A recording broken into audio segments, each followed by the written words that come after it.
Ngayong araw mga bro, may panibago na naman tayong gawain. Dito naman tayo sa aming generator. Ito nga pala ang aming generator number 4. Bago nga pala tayo magsimula sa gawain dito, kailangan muna natin tong i-local control. Ang problema nga pala nito mga bro, ay ang exhaust gas temperature sensor sa cylinder head number 9 ng aming generator number 4. Ito nga pala yung terminal box niya. Ito ang dating connection niya.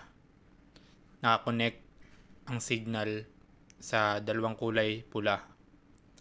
Ang gagawin natin dito ay interchange natin mula sa connection ng dalawang kulay pula na wire. Lilipat natin to sa dalawang kulay puti.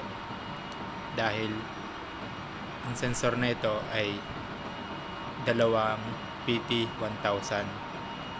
Ito nga pala yung wiring diagram niya mga bro. Kung makikita nyo sa baba, may dalawa siyang PT1000. Yung itim at saka brown na dating nakakonect sa dalawang kulay pula, ililipat natin sa dalawang kulay puti. Yan yung magiging bagong connection niya. Ito na ngayon yung bagong connection mga bro. Yung dating black at saka brown na nakakonect sa dalawang kulay pula ay nilipat ko sa dalawang kulay puti.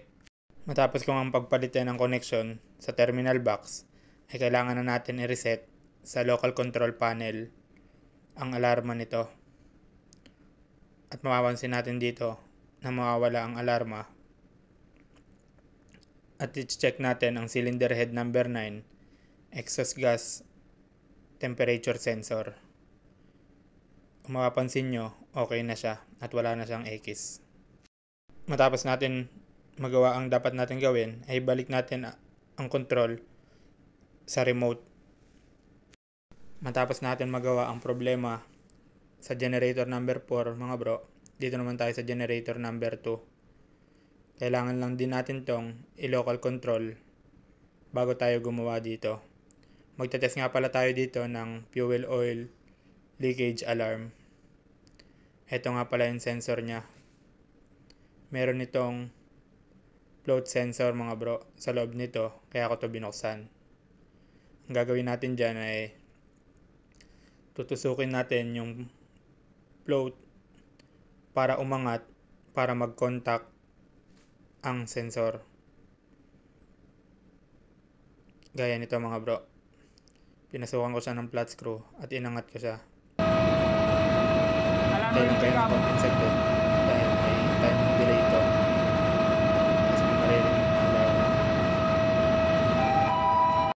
Matapos natin matest ang fuel oil leakage alarm, kailangan din natin to i-reset mga bro.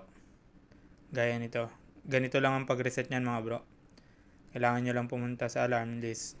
Then i-acknowledge nyo muna bago nyo i-reset. Tapos back na kayo sa main overview. Tapos i-remote control lang ulit natin. STX engine nga pala ang maker ng aming mga generator mga bro. Sana makatulong.